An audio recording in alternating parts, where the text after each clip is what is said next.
Assalamualaikum warahmatullahi wabarakatuh. Salam sejahtera bagi kita semua. Selamat datang pada materi Bahasa Indonesia tentang majas atau gaya bahasa. Sebelum kita mempelajari tentang majas, mari kita pahami dulu apa itu makna denotasi dan makna konotasi. Makna denotasi merupakan makna sebenarnya dan makna konotasi merupakan makna kiasan. Denotasi artinya makna kata sesuai apa adanya. Makna kata sesuai hasil observasi. Makna kata menunjukkan langsung pada makna acuan dasarnya. Contoh, Andi sedang makan nasi goreng. Makan merupakan makna denotasi yang berarti mengunyah atau memasukkan makanan ke dalam mulut. Sedangkan makna konotasi adalah makna tidak sebenarnya. Makna tambahan yang dikenakan sebuah makna konseptual. Makna tambahan berupa nilai rasa. Contoh, ayah sudah banyak makan asam garam kehidupan. Makan asam garam bukan berarti memasukkan asam atau garam ke dalam mulut. Namun, makan asam garam berarti ayah sudah melalui banyak rintangan dan cobaan dalam kehidupannya. Apakah kalian sudah memahami perbedaan makna konotasi dan denotasi? Jika sudah, mari kita lanjut ke materi majas. Majas adalah gaya bahasa pengarang atau seseorang yang mempergunakan cara imajinatif atau berupa kiasan. Artinya, makna pada majas merupakan makna tidak sebenarnya, kias, atau konotasi. Macam-macam majas, ada 4 macam majas. Pertama, perbandingan, kedua, sindiran, ketiga, penegasan, dan terakhir, pertentangan.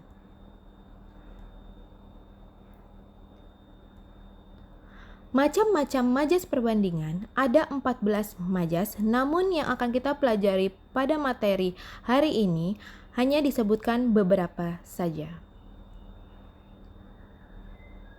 Pertama, majas personifikasi adalah gaya bahasa yang ungkapannya seakan menggantikan fungsi benda mati yang dapat bersikap seperti manusia. Intinya, pada kata person yang berarti orang atau mengorangkan benda mati. Contoh, pena itu menari-nari di atas kertas. Pena adalah benda mati. Menari-nari adalah sikap manusia. Berarti benda mati yang seolah-olah bersikap seperti manusia. Lanjut, majas metafora adalah majas perbandingan yang melukiskan sesuatu dengan membandingkan langsung dan tepat atas dasar sifat yang sama atau hampir sama. Contoh, Rita menjadi anak emas orang tuanya. Anak emas berarti anak yang paling disayang. Artinya Rita dibandingkan dengan anak emas atau anak yang paling disayang. Lanjut, majas sinekdok.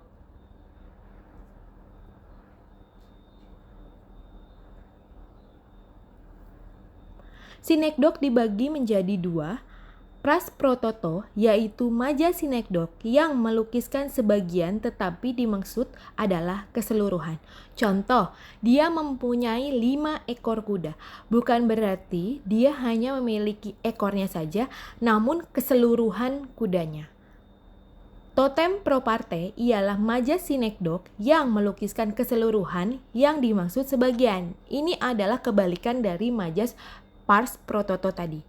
Misal, contoh, Indonesia telah berhasil mendapatkan 11 medali emas Asian Games tahun ini. Indonesia merupakan keseluruhan.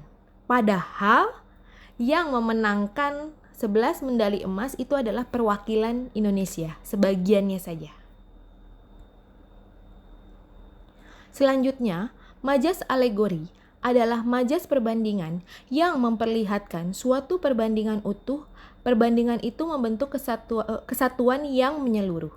Contoh, hidup ini diperbandingkan dengan perahu yang tengah berlayar di lautan. Topan, gelombang, dan batu karang adalah cobaan. Tanah seberang adalah cita-citanya.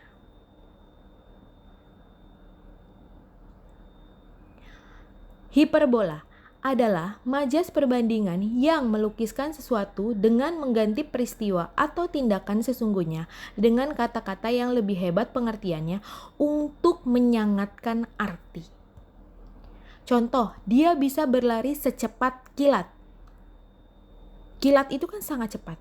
Berarti kalau hiperbola, dia berlari secepat kilat, berarti termasuk majas hiperbola atau berlebih-lebihan. Selanjutnya, majas simbolik adalah majas perbandingan yang melukiskan sesuatu dengan membandingkan benda-benda lain sebagai simbol atau pelambang. Contoh, dari dulu tetap saja ia menjadi lintah darat. Lintah darat merupakan ungkapan untuk pemerasan atau yang suka meminta-minta uang. Jadi, lintah darat di sini merupakan majas simbolik. Selanjutnya, asosiasi adalah majas perbandingan yang membandingkan sesuatu dengan keadaan lain karena adanya persamaan sifat. Biasanya menggunakan kata hubung bak, bagaikan, atau seperti.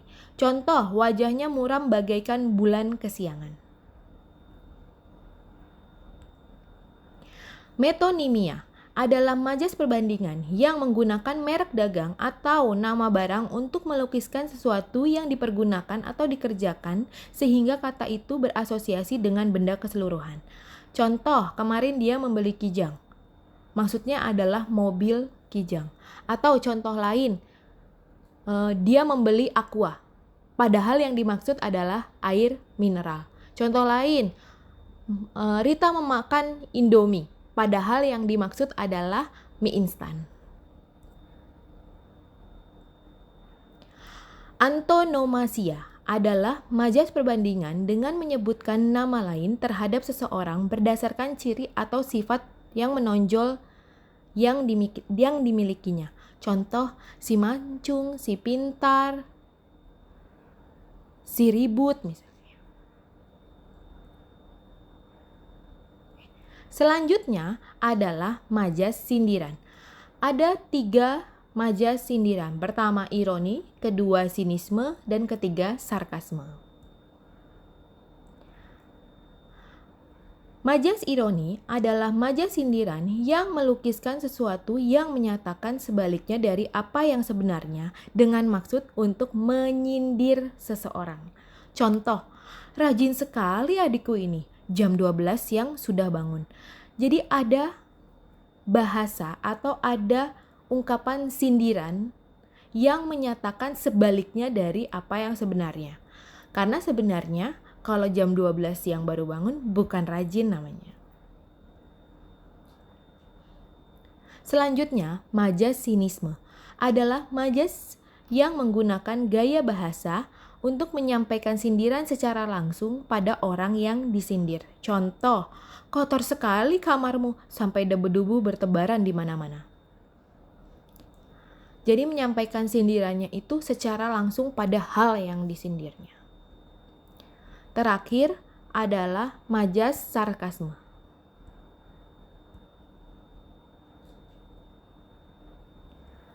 Majas sarkasme adalah majas sindiran yang terkasar serta langsung menusuk perasaan.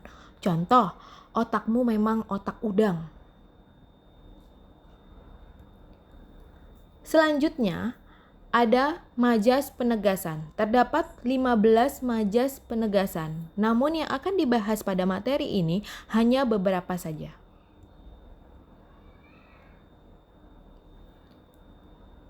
Pertama, pleonasme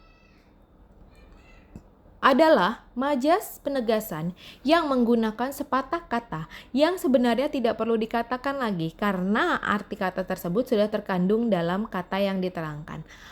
Misal, salju putih sudah mulai turun ke bawah. Salju memang berwarna putih, jadi salju putih merupakan pleonasme. Memberikan keterangan pada kata yang sudah jelas. Mulai turun ke bawah. Turun sudah pasti ke bawah. Berarti itu termasuk pleonasme.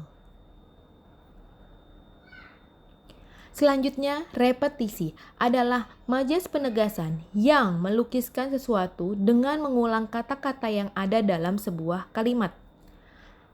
Kita junjung dia sebagai pemimpin. Kita junjung dia sebagai pelindung. Kita junjung dia sebagai pembebas kita. Kita junjung diulang sebanyak 3 kali. Ini merupakan repetisi. Jadi kalau repetisi itu mengulang kata yang sama pada satu kalimat atau kalau dalam lagu itu satu baris.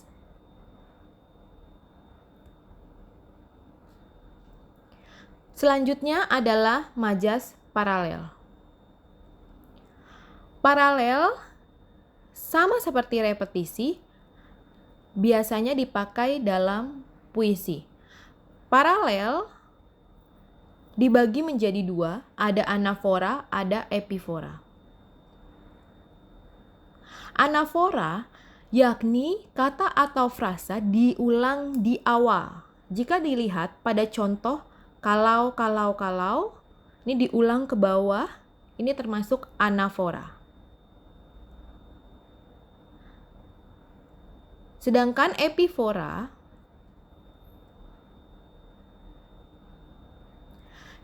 epifora frasa atau kata yang diulang di bagian akhir kalimat atau akhir lirik.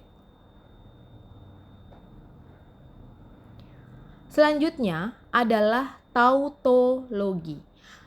Majas penegasan yang melukiskan sesuatu dengan mempergunakan kata-kata yang sama atau biasa disebut bersinonim untuk mempertegaskan arti. Contoh, saya khawatir serta was-was akan keselamatannya. Khawatir dan was-was merupakan kata yang berarti sama atau bersinonim.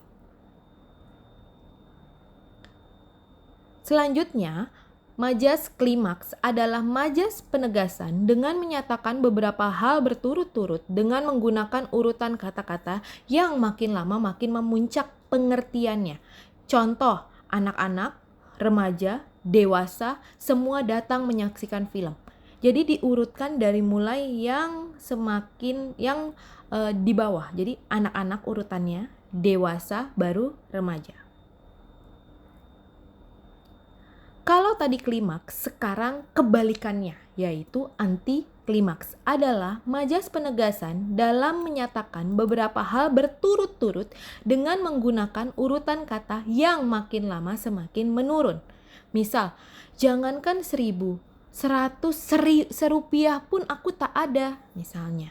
Jadi dari mulai yang tertinggi, 1.000, 100, serupiah. Selanjutnya, majas retorik adalah majas penegasan dengan menggunakan kalimat tanya yang sebenarnya tidak memerlukan jawaban, karena jawabannya sudah diketahui. Contoh, mana mungkin orang mati hidup kembali? Biasanya kalau dalam lagu terdapat kalimat tanya dalam liriknya.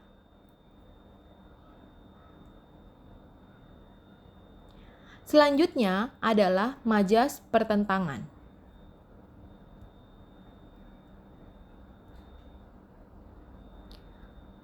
Pertama, antitesis adalah majas pertentangan yang melukiskan sesuatu dengan mempergunakan kepaduan kata yang berlawanan kata atau biasa disebut antonim.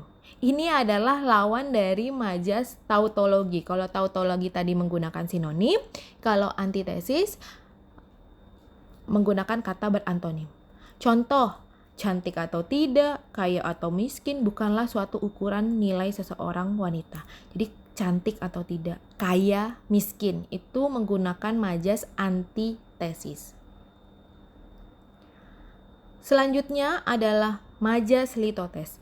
Adalah majas perbandingan yang melukiskan keadaan dengan kata-kata yang berlawanan arti dengan kenyataan sebenarnya, guna merendahkan diri. Misalnya contoh, perjuangan kami hanyalah setitik air dalam samudra luas. Litotes ini merupakan kebalikan dari majas hiperbola. Contoh lain, mampir ke gubukku padahal rumahnya besar, tapi dia menyebut rumahnya sebagai gubuk. Artinya dia menggunakan majas litotes untuk merendahkan diri.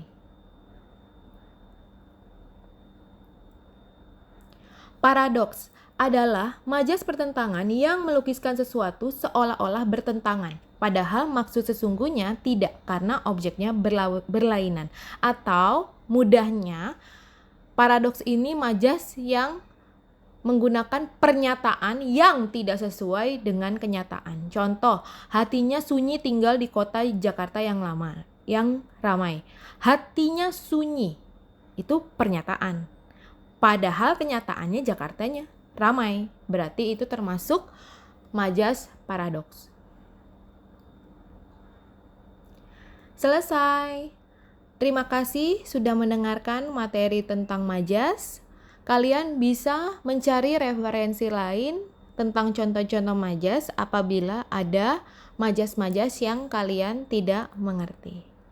Terima kasih, tetap semangat belajar.